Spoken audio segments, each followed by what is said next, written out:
We can go ahead and get started. We're just going to be waiting for one other person. But yeah, welcome to Web3 Global Talks, episode 252, powered by DYNEX. Guys, if you could please like, comment, and retweet out the space before we get started with the round of intros, I'd definitely appreciate it. But yeah, we'll go ahead and jump into our intros. So as always, guys, about a minute apiece. Tell the people who you are, who you're representing, and then we will jump into some questions. And for these, I'm just going to go top to bottom. So we're going to go with, I'm probably not going to get this acronym correct, and I'm so sorry if I don't, but OORT, or how do I say this? Yeah, it's OORT, ORT, OORT. You got it. Nice. Okay. How are you guys? Hey, I'm good to be here, and thank you for organizing the Web3 Global Talks. Yeah, thank you, man. You want to tell us a little bit about OORT and yourself? Yeah, sure. My name is Marcos Chinhita. I'm the MENA lead for OORT.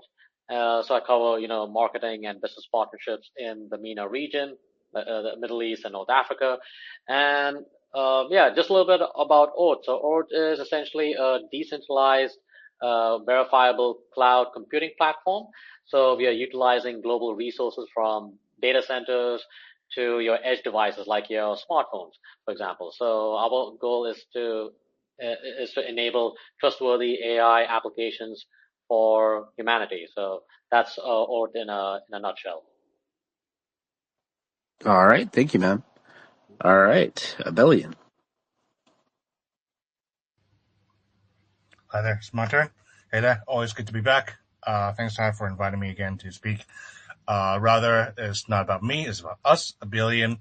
So what we are is that we are multiple things. The most important thing that we focus on is being a layer 1 quantum resistant blockchain.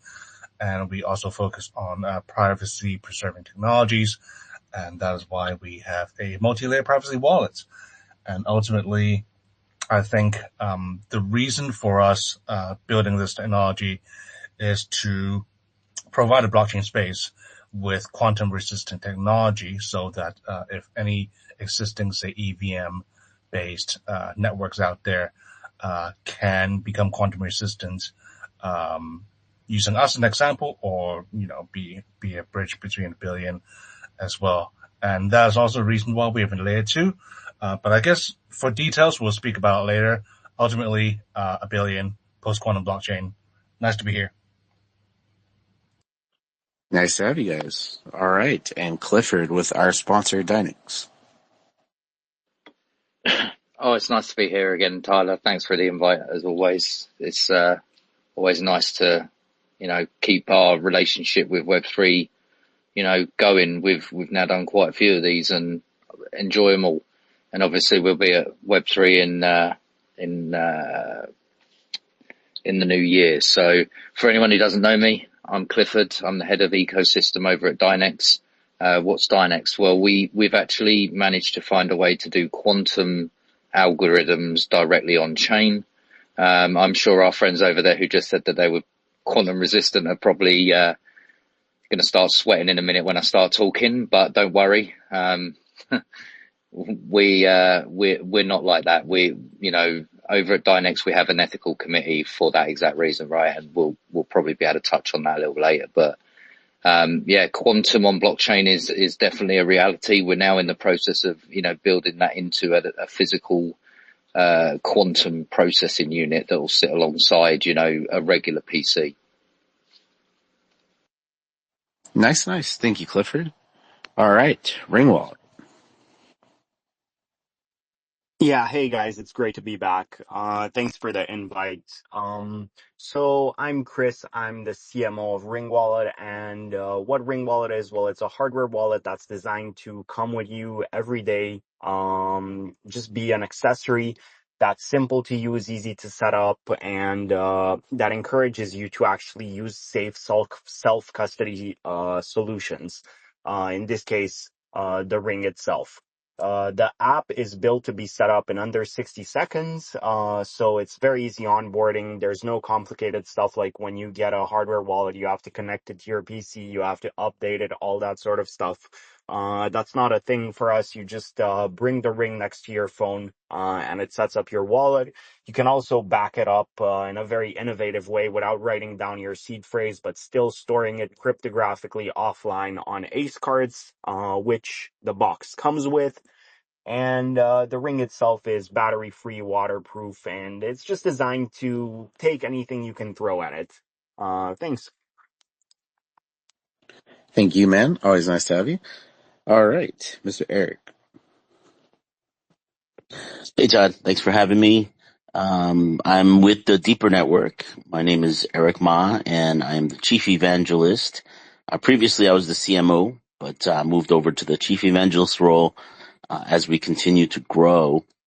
We are a Web3 slash DPIN, decentralized physical infrastructure network that is focused on cybersecurity and decentralized VPN. And we're also building, in addition to that, a lot of dApps that will be able to support other ecosystems that we're able to build on our network. We currently have over 180,000 nodes around the world, which allows people to connect to each other in a peer-to-peer network. And it's the truly anti or uncensorable network that's out there compared to centralized systems out there. We have our devices. We have a family of 4 different devices already on the network. And in the world that we're selling, we have 8 warehouses around the world. And we have our devices selling on Amazon, Newegg, Best Buy in Canada. We're also working with other retailers like Costco, and also with trying to set up strong partnerships with engineering and telecom systems companies around the world. And we also work with police kind of cybersecurity departments in the UK to help them strengthen their ability to track down criminals. So these are some of the things we're working on. We're releasing new products, firmware constantly. So it's a no subscription, purchase once. And if you want to check out our device, please visit shop.deeper.network, shop.deeper.network. Thanks. Yeah, and Newegg also accepts crypto for those who may be interested in purchasing from there. Just thought I'd shout them out and support that because they have for a really long time. So, yeah. All right, guys. Well, thank you for being here today. I'm Tyler, if you don't know, and I am going to get started with the questions soon. Just want to remind you guys, of course, Clifford already said it a little bit there, but yeah, we're doing Amsterdam Blockchain Week next year in March, the 10th through the 16th, with the main conference being the 13th and the 14th. So, of course, we hope all of you guys can make it. The other thing, one more time, going to throw out a request to please like, comment, and retweet out to space. You guys already know. And if you guys want to share anything up to the top, you definitely can at any time by clicking share on a tweet and then share to space. But without further ado, guys, we'll go ahead and jump to the questions today. And we're going to be talking about quantum. I realize that for a lot of people, it's not their necessary forte. But I've tried to kind of make a question, I think, where we can kind of all speak about, maybe a little bit of something in regards to it. So the first question is, what potential advantages could quantum computing bring to Web3, particularly in terms of, improving efficiency, scalability, data processing? Let's discuss maybe some specific use cases where quantum computing could actually enhance blockchain technology and decentralized applications. And the reason why I'm approaching it from this angle is, a lot of times when we talk about quantum, it's pretty doom and gloom, right? It's the end of everything and, everything's going to be hacked. Everything's going to suck.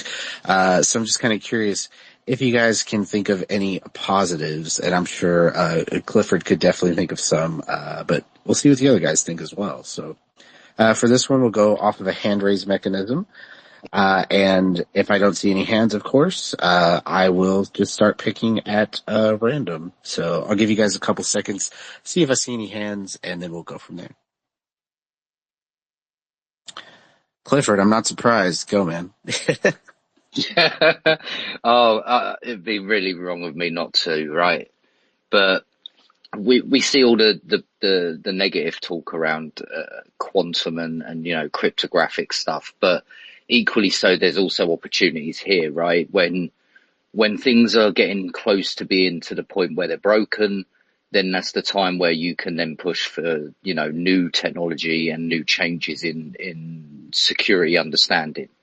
So we talk about post-quantum encryption and things like that, but what does that actually mean? Well, basically, the basic version of that is to make an encryption layer that truly is resistant to everything, even a quantum machine. Now, most quantum resistant algorithms are still, I would say, very early on.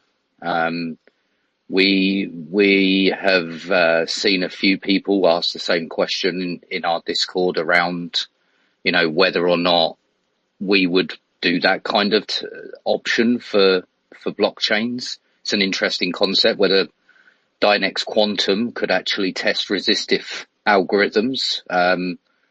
Our friends over there, Abelian, would probably be very interested in testing that kind of scenario, right? We're very open to that kind of thing. If people want to test, it's got to be done in the right manner, though, right? It's got to be done in an ethically sound way. It's not there to make bad things happen, but actually to progress security and encryption layers. So, we're seeing already massive uptake in pharmaceutical sides with quantum, things like protein folding, things that are really, really hardcore computation are now starting to get more and more quantum based algorithms around them. And so by us lowering that benchmark for a barrier to entry, we really can open that scenario up where quantum starts to get that mainstream adoption, and it's suddenly no longer a niche, but more a considered everyday use.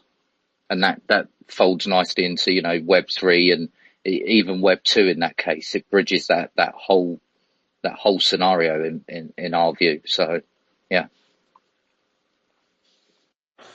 Okay, so yeah, I mean, from what I understand, I mean, and I'm going to be the first person to tell you, Clifford, as well. I'm not anywhere near close to an expert on quantum, but I mean, just the sheer computational power that it's going to offer, I figure could kind of, I mean, like you said, protein folding, a lot of science could be done with quantum computing. And of course, that could just kind of start to narrow down into blockchains as well, much faster TPS, a bunch of different things I would imagine. And yeah, I think you absolutely should, offer that as a service to, test so-called quantum resistant and things like that.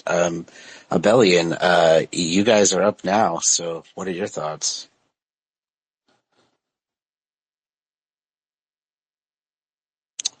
Abelian, you guys are good. I see your hand. I don't know if you're talking. It might not be working. Okay, yeah, I just noticed that I wasn't, was still muted myself. So yeah, first of all, Abelian, we aren't exactly about doom and gloom, although yes, we definitely focus on the security side, on cryptography side. In fact, our founders since 2017, a lot of them have been researching cryptography for decades. They used to be professors. So this is like their, endeavor from academics into, the real world, right? And I absolutely agree that in recent years and months, in fact, we've actually seen a lot of potential new use cases for quantum computing, and governments and agencies from everywhere from US, Europe, Asia, Scandinavia, everywhere. You see all kinds of use cases, right? Whether it's quantum sensing to space communications to just unlimited amount of different things that I believe different institutions are really starting to look into and develop and research. But from Abelian's angle, we understand the potential of quantum computing, and with any technology, we wanted to be prepared for the worst case scenario, and quantum can absolutely be used for good. But in case there are bad actors out there, there's this notion that there are bad actors out there, say, for example, if and when we actually do get to the point where we get a 100,000 qubit quantum computer, the existing blockchains and encryption systems right now, maybe in 5-10 years, could be compromised, and that's agreed. That's going to be perhaps a little bit far away for us to conceive right now. But with anything, preparation is key, and this is the reason why we are doing this, is to provide this infrastructure, or at least educate and share this knowledge that while especially when we see the unlimited potential of quantum, we want to make sure that we do have this sort of infrastructure set up that we wouldn't have to worry about our systems becoming compromised in the future. And that's sort of the underlying premise of why Abelian exists in the first place.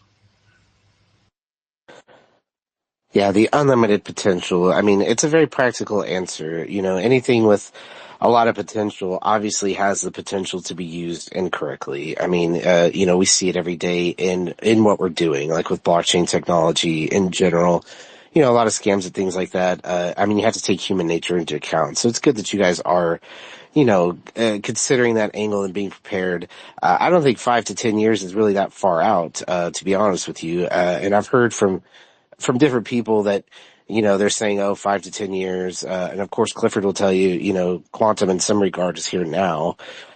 So I mean, I've heard different things, where it becomes more ubiquitous as time goes on and way more common. I don't know the exact time frame. I don't think anybody's 100% certain, when that's going to come. But I mean, if it's that soon, then yeah, I should start preparing now. Eric. Yeah, thanks, Tyler. So I like to take a higher level approach when it comes to quantum computing. I think there's a lot of fear out there regarding how quantum computing could be used for nefarious things. However, I think nobody really talks about, well, if they're using it for bad, obviously you can use it for good as well. So on existing systems and networks, with quantum computing out there available, we're certainly able to use it. For instance, I could foresee deeper network when that becomes accessible and more integrated with the current systems. We'd probably use it to enhance our security, the cybersecurity aspects, while quantum computing is able to possibly crack existing security systems. We'll use it to defend in that sense. So on a higher level, that aspect. In terms of DeepIn, I think it will help immensely the scalability of existing networks and blockchains. And so with quantum computing, distribution of connections, of different network resources, these sort of things will solve a lot of the scalability issues that we currently have, which is the bottlenecks a lot of times around the computation power. Obviously, AI is something that's going to be benefiting greatly by quantum computing. Compute power is something that people still think about now and try to work, and it's very expensive. And so there's systems out there that kind of use the Hive system to kind of gather. This is from a Web3 sense. Everyone can try to contribute their compute power and become a Web3 network. Sogni, for instance, is a project out there that kind of hives up and gathers everyone's power from their laptops or their computers and be able to generate images from a generative AI aspect. So regarding quantum computing, I think all these things, it is here, and I think it's going to be a process. It's not going to be like just suddenly it's here and then everything's going to crash and everyone's going to, all the projects are going to die. It's not going to be that way. And so it'll be a process. And at the same time, it's being used for bad. We're also going to be using it for good to defend, to prevent bad things from happening. So I don't think it's going to be as bad as people think. Thank you. Yeah, for once in my life, because I am a little pessimistic on these spaces sometimes, I kind of agree with you, Eric. I don't think it's going to be quite as bad as a lot of people are making it out to be. And, it's just like you said, I think security is a really great focus. Yeah, it could break some current systems, but it could definitely enhance what we already have. And just going forward, of course, DPEN, like you were mentioning, that's a great example as well. And just in the world in general. I mean, for one thing, I'm very excited about scientific advancements that can be made. I know that's outside the scope of Web3, but, something I'm actually looking, pretty forward to. So yeah, Eric, thank you for, sharing a more optimistic take, man. I'm with you on that. All right. OORT, do you guys have any kind of thoughts on this?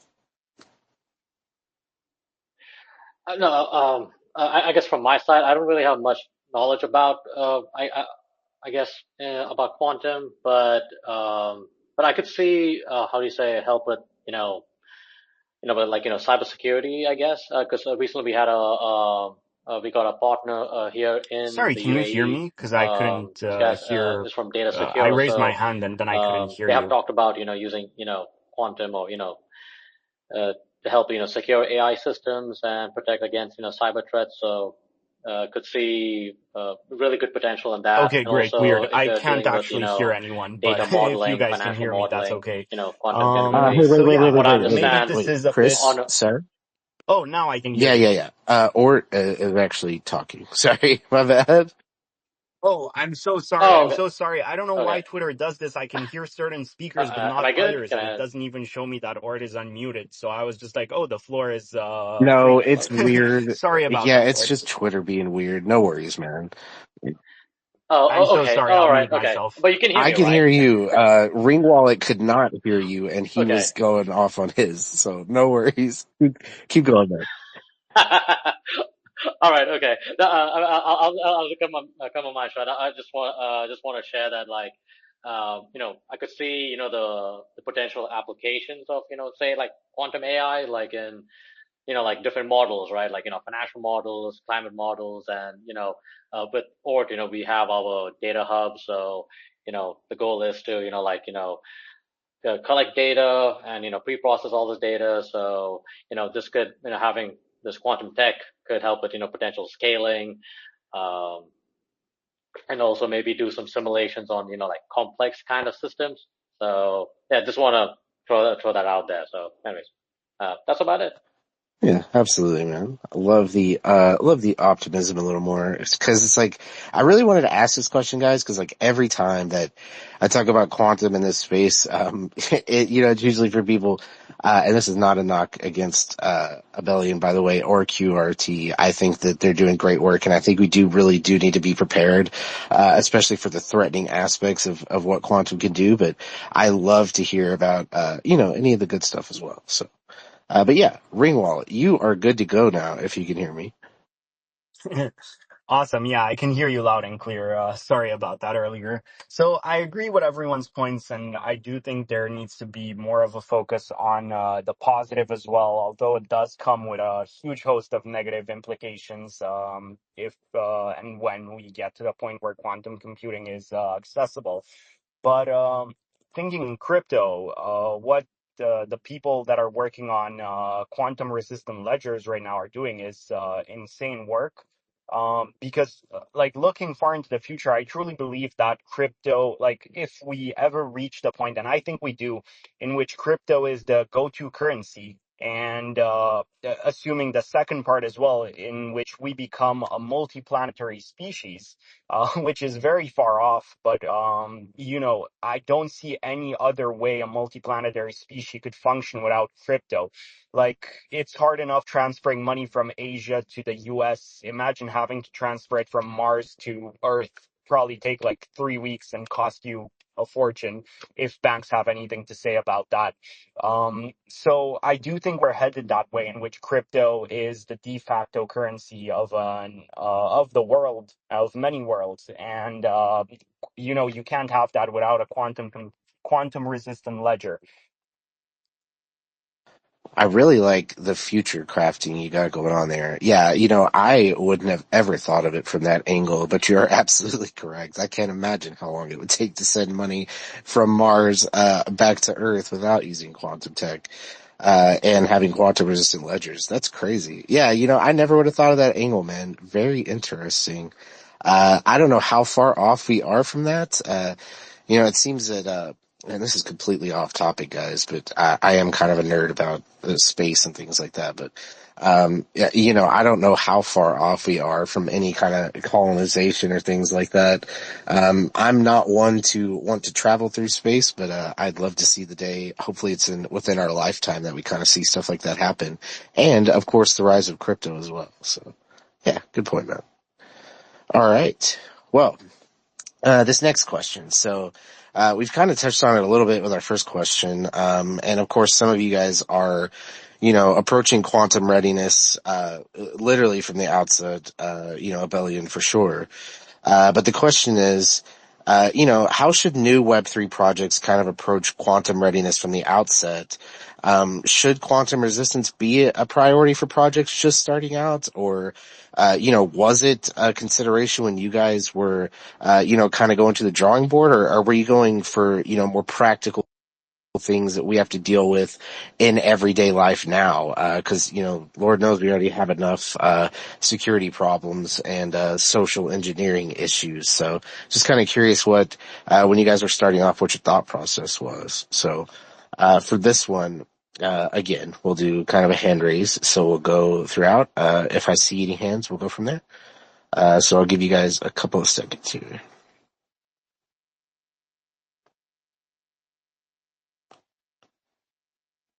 And I also can't guarantee if it's working anyways, because Twitter likes to do stupid things. So, yeah, Abelian, I see you. I guess my hand raise is working. So obviously, being a post-quantum blockchain, we definitely have quantum resistance in mind when we first started Abelian. As we previously mentioned, right? So although we do have the security and privacy preserving as two of the main focuses, we are so a little bit about our structure, right? When we talk about security, our algorithm is lattice-based, and if you look at the post-quantum cryptography schemes that are released and standardized by the NIST, at least half of them are lattice-based, and that's kind of the security that we're going for. So to answer your question, yes, we definitely approach starting Web3 project with quantum resistance in mind. Now, as I previously sort of alluded to, yes, like maybe in 5 to 10 years, we will see the space of quantum computing exponentially grow. In fact, I've been monitoring some developments from the IBM end, right? And the largest quantum computer I believe they have currently is the Osprey with 433 qubit quantum computer, which is far smaller than 100,000 qubits. But they've made it known last year that is indeed in their plans to. They have the ambition to build that 100,000 qubit computer, probably used for good. But when that computer that strong is available, previously mentioned, it'll probably be open to, academia, researchers, but for whoever that has their hands on, this machine, right? And ultimately, not to repeat myself, that's the reason why we want to prepare and start now. But I think I'd like to hear from the other speakers, such as DYNEX, which I believe, you did mention that quantum and blockchain and maybe even buzzwords in AI, right? They all will play a big part into how the Web3 space will develop. So I'd like to hear a little bit more about what others have to say. Yeah, absolutely. Clifford, do you want to go ahead and jump in, man? Yeah, sorry about that. X decided to give me the boot, so getting rugged by the tech. But no, I think everyone's in there's probably the same opinion, right? That anyone trying to set up a blockchain should be looking at long-term build out, right? It's not let's build it for now. It should be let's build it for 5 years, for 10 years. Obviously, code changes over time, right? Developers come in with new concepts and everything, but having that kind of clear roadmap of where you want to take it is very sensible. How many of those projects out there actually kind of do that is unfortunately a lot less than it should be. But anyone who's building out a network that understands that kind of technology will say that security should be top priority, right? If it isn't the very top of your priority list, it should be right up there with the next. But are the quantum algorithms that we're using now enough, right? I guess we don't know that yet. That's where obviously research, development, and more understanding comes to play. We internally try and push the boundaries of what quantum's doing right now, because quantum isn't for every kind of service, right? It's not a direct replacement for a CPU. It's more to enhance other certain computations that are very good using quantum. Security is just one facet. Pharmaceutical is amazing with it. We're seeing a lot of uptake with automotive as well. That's fascinating with like quantum CFD and or computational fluid dynamics. It's a fascinating research line, and now we're even dipping our toes in quantum race simulators. So, I mean, there's so much that quantum is going to be embedded in the future, and really those who plan for that now will probably be the ones that see the biggest benefit when it does actually take off fully. And like, our friend there who was saying about he's talking about like what others are thinking, but I mean, from our perspective at least, we're already doing quantum algorithms at crazy and ridiculous speeds, cost-wise that's never been seen for quantum. So, it's all about trusting that the people who are building out the technology also have the expertise as well as an ethical standard to make sure that it's not abused, right? That's why we actually have an ethics committee at DYNEX, because unrestricted quantum, now that's a scary prospect, right? That's a very scary prospect, even for me, and I work with quantum every day. And a quantum without any restrictions at all could be devastating in the wrong hands. It could also, lead to brand new technologies being found. So we never try and stifle it, but, we've got to make sure that it's safe, secure, and easy to use. Excuse me, guys. Yeah, Clifford. So my thing, we're talking about, let's say 5 to 10, let's be optimistic, like a billion, right? We're talking 5 to 10 years for like very large enterprises who have the ability to do whatever they want with quantum without any kind of, like you guys, like an ethics committee, right? If you're democratizing access to quantum, and you have an ethics committee like that. So if it's 5 to 10 years for basically enterprise grade quantum, is it really that threatening? I guess is what I'm trying to figure out going forward. Like, how, I guess the question I'm trying to ask is like, how far out is it to where like, just a bad actor or group of bad actors who are, out there, let's say a group of hackers or whatever, right? Not IBM, not, other major people. Yeah, I mean, 5 to 10, if you think about it, right? 2 years of active development to create a brand new encryption layer. That's about, I would say, about the right going rate. Another year to put it through testing. Another year to convince people to actually use it. Now you're at 4 years out of that 5. Suddenly you're on the back foot. It's why realistically, big corporations are already looking at it now. We talk to companies all the time that now have what they call a quantum strategy internally to either utilize quantum for their company or fight against quantum being used against their company. I've spoke to both sides of that equation. It's actually a fascinating sit down talk when you've got one on each side of the table kind of thing, and you ask them questions, and both are trying to get the same point across. They're just coming from two different angles. So it is really, but 5 years isn't long in development terms at all. So realistically, people should be looking at that now.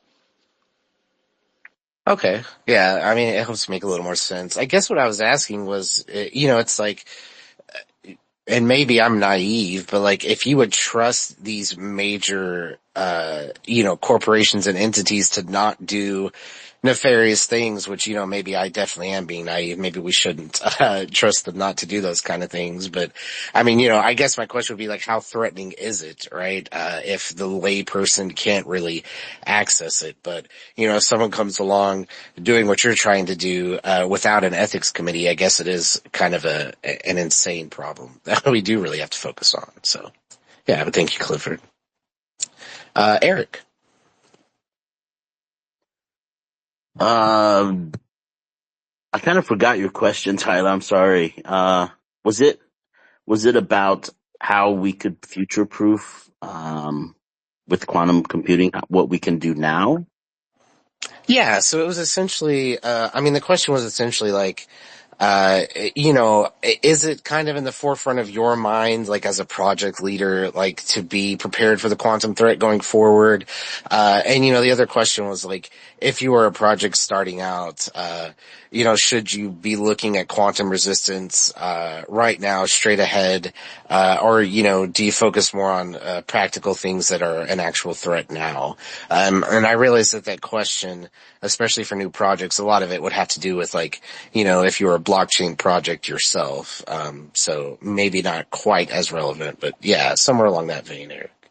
Okay.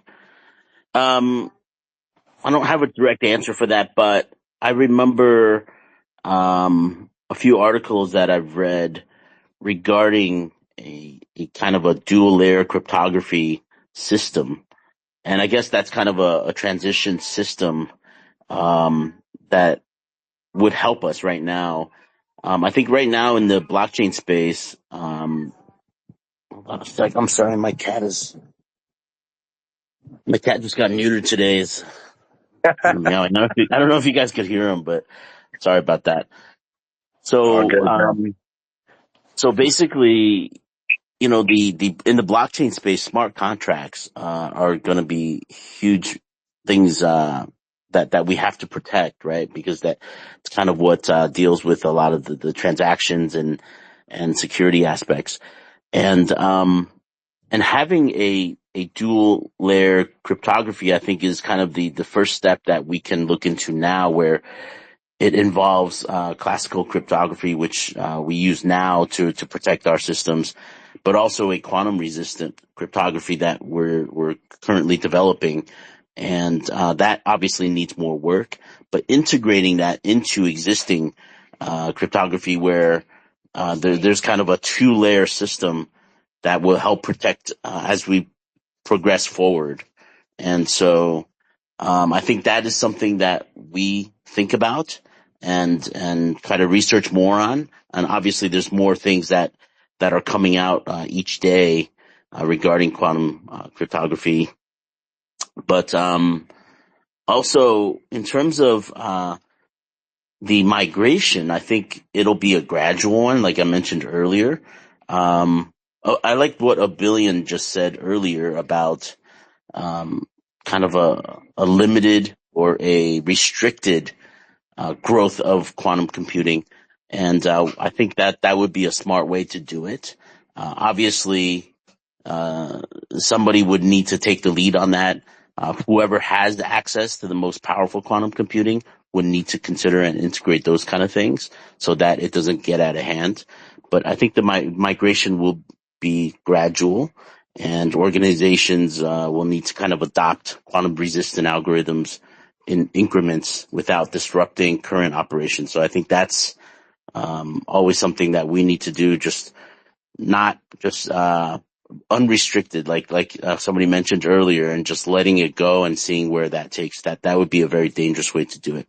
So we need to reduce the risks of rushing these sort of technologies. Thank you. Yeah, thank you, Eric. And I mean, not to be dramatic, but whoever is leading the charge with quantum technology, they really have an ethical, I would say obligation to humanity, to make sure that things don't go off course. And the same thing for those who are developing AI or any kind of things, going forward that could fundamentally change our lives. I mean, you see, I'm not too thrilled with, just how, unfettered AI is so far, and where it's going necessarily. I know they have like safety councils and things, but then a lot of those people go rogue and they're like, oh, I want to do whatever I want with this. And, there's considerations for, literally humanity. I mean, not to sound I don't even think it's really too dramatic. I mean, all this can bring down lots of systems we rely on every day and different things like that. Much less blockchains, right? Or just crypto. I mean, there's a lot to consider here. So, but yeah, I mean, Abelian, I kind of have a little bit of follow up, and I know I'm picking on you again, but I just have a question. So, like for post quantum cryptography, right? And the reason why I asked the second part of this question, so. When I was thinking about blockchain networks that already exist, Solana, Ethereum, BNB chain, whatever, what have you, right? From what I understand, if they weren't, quantum secure from the first block, there's no real chance that they can be unless it's like, just completely starting over again. Is that the case, or am I incorrect? So in Ethereum's case, I believe Vitalik has recently sort of outlined his roadmap for Ethereum to be post-quantum down the line. Now, being sort of the figurehead, he does code, but ultimately, it is they probably have to go through a bunch of EIPs to sort of figure out how they want to move from now being a proof of stake instead of a proof of work chain. Are they going to do more layer 2, layer 3s, or how they're going to go about? I don't think we're exactly sure. But from my standpoint, right, from Abelian's standpoint, we operate from the angle that,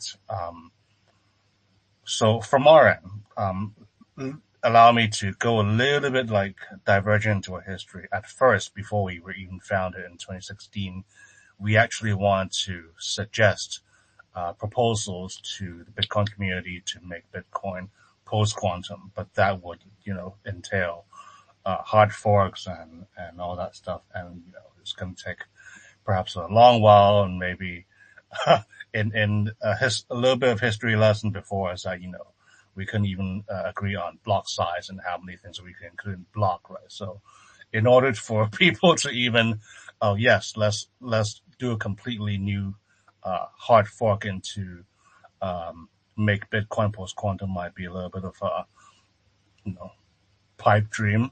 So that's kind of the reason why we just did our whole new chain to start with. So that's from a proof of work angle. Now, yeah, from other EVM networks, I think it's really not up to us to say how they will become post-quantum, but and now that we're talking about sort of Ethereum and EVM networks, right? I mentioned earlier that we will have a layer 2 that's EVM compatible. That's mostly to deal with, this blockchain trilemma where, yes, our layer 1 is very security focused, but perhaps slow and not very scalable. And, moving on to the EVM solves that issue. And I hope that, eventually, not just Abelian, that scalability and post-quantum can coexist. And, I hope that we'll see that not in 5 to 10 years, but sooner. And, we'll see. I'm hopeful for that.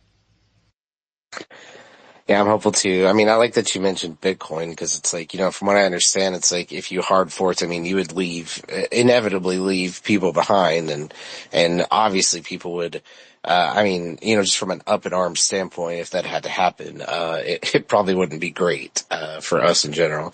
I don't know. Maybe these are questions we should start asking, leaders at, Solana, Base, Chronos, all the blockchains, what their thoughts are on this going forward, especially if we build on them, right? So, yeah, thank you, man. Hey, Tyler. Yeah. Hey, can I go on a short tangent off something you said earlier?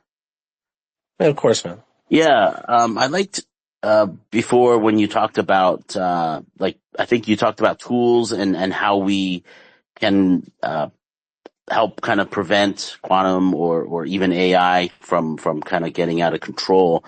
One of the challenges I think I see in AI right now, just this preliminary designs of AI with the generative image kind of AI, right? Like DALL-E and different systems out there I mentioned earlier, like Sogni, is what right now it's still, I think, somewhat easy to tell an image from real images, like an AI image versus a real image. So, eventually, obviously, that's going to become, for humans to be indistinguishable. Like, we're not going to be able to distinguish between reality and AI. That's going to happen probably within the next year or two, right? And one of the challenges of that is obviously we won't know what is real and what's fake out there anymore, right? And so, I see companies, with the ethics aspect that you mentioned earlier, taking steps forward, to kind of address those kind of issues. So for instance, like Facebook or IG, whenever you do doctor up an image that you've, created, and you use their AI tools, it puts a stamp on the image, right? And so that kind of helps people to figure out, okay, this has been kind of touched by AI and whatever people use it for, nefarious acts or whatever, and it's probably easily bypassable, but at least it's a step that people are starting to think about, okay, how can we address an issue that could be used in a negative way?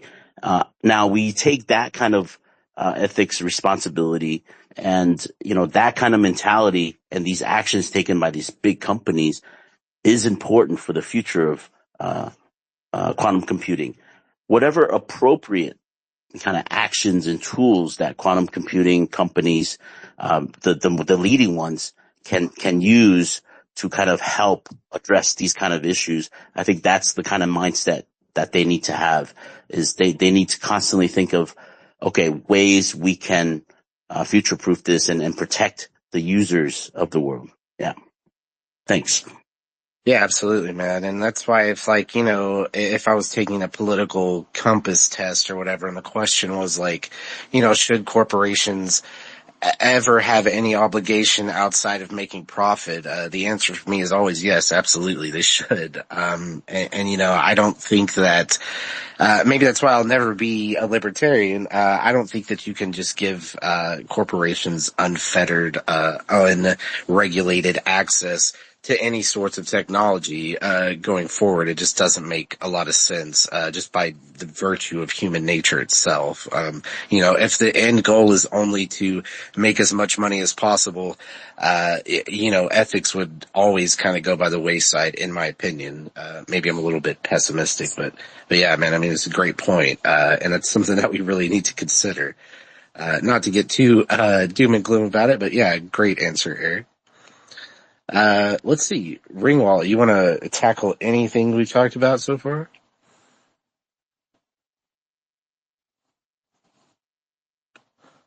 Yeah, so we're a hard blockchain per se. I think your point about maybe asking the leaders of major blockchains what their plans are is a very good first step, because a lot of people are putting significant amounts of money and conviction behind these blockchains and their native tokens.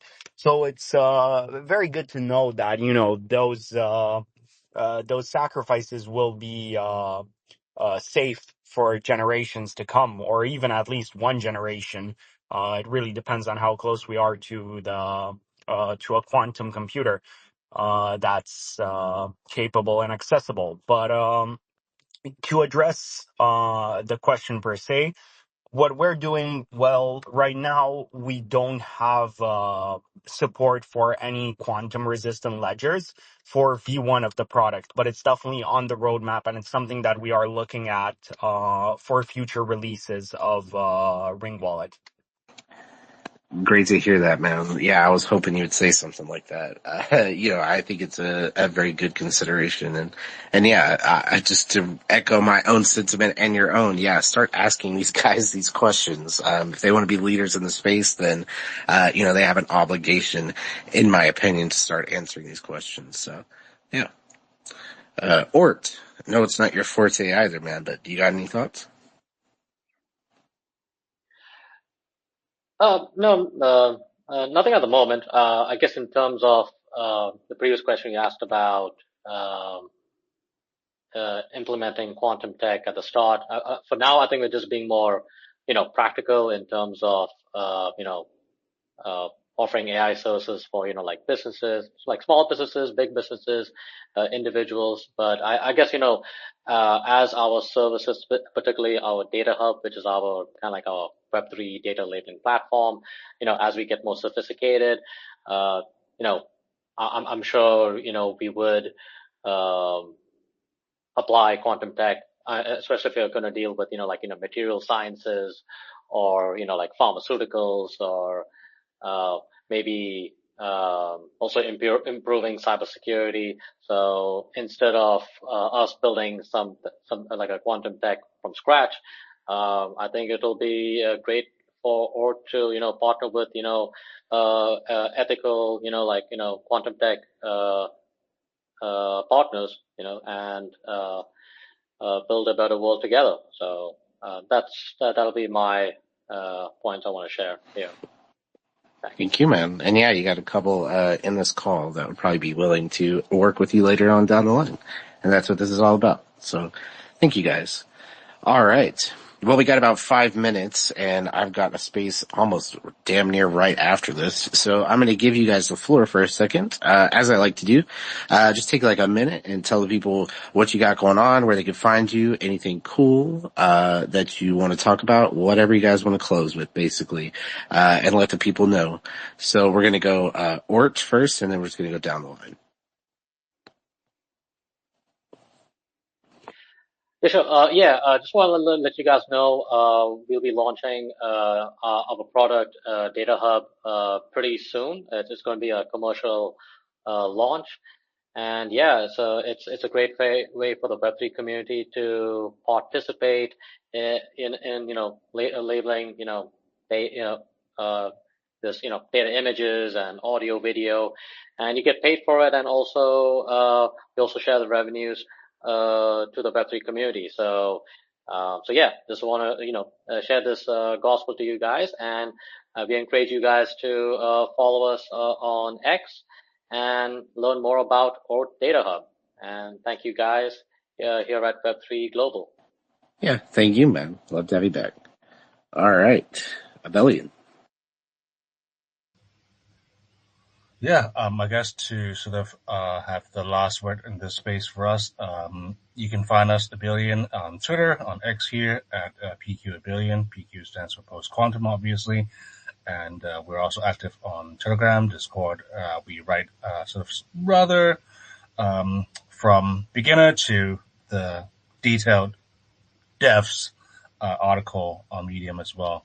But definitely you can check us out here at X, PQ Abelian.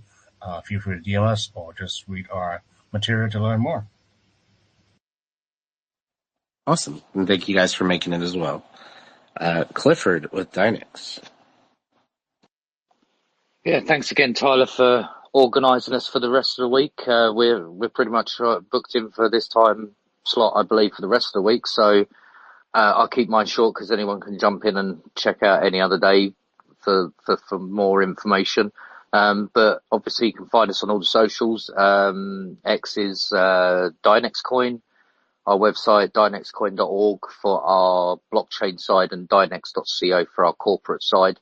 I will just say that obviously I do like to see everyone, in here and obviously make sure that you follow these guys, because some of these guys are going to be, here for a long, long time and they're going to be pushing and leading ways. So, it's good to keep in touch with everyone. So I do advise it. Yeah, absolutely, man. And thank you for being with us this week, man. Appreciate you. All right, Ring Wallet.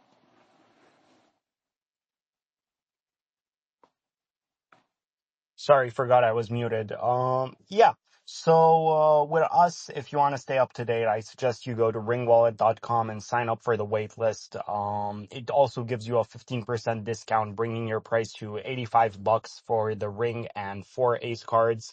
And, follow us on Twitter. That's where we post regular updates on partnerships and, teasers, about the product. We're very, very close to actually, getting orders up and running, just ironing out a few things with, compliance and, apps, like making sure the user experience in the app is top notch, so that it can be as usable as possible for anybody, including new people entering the space. Thanks. Thank you, man. Looking forward to seeing the product, man. Eric. All right. So, as the world enters a kind of a time where censorship and privacy is becoming a huge issue, I suggest everyone to check out our Black Friday deals. We have currently going on our Black Friday deals on our website, shop.deeper.network. And we have accessories as low as $15, all the way up to our most expensive device is actually sub $300. So we have up to 50% off right now. So it's essentially buy one get one free, or you want to get our devices to protect yourself on the go when you're traveling or when you're at home, for families, loved ones that you want to protect, whether it's your grandma or your sister. These are great gifts that you can start stocking up at these. It's going to be certainly the lowest prices of the season. So yeah, give us a shout out as well while you're there. If you own one of our devices, I really appreciate it. Right now we currently have 180,000 nodes. With each device that's sold, it adds a node to the network. So we're trying to get up in the millions, and with more nodes around the world, we not only become more efficient, better performance, but also more secure and better like a service for everyone. So thank you. Thank you, Eric. All right, and thanks all of you guys for sticking out with me today and answering my questions. Really appreciate every one of you guys. And just follow each other, and you never know what could come of it. Hope to see you guys in Amsterdam as well. But yeah, this has been it for me today, guys. I'm going to see some of the audience here in 30 minutes for episode 253. So I got to run, but I hope the rest of you guys have a great day, and hope to talk to you guys soon. Later. Thanks so much. Thanks as always, Tyler. Thank you.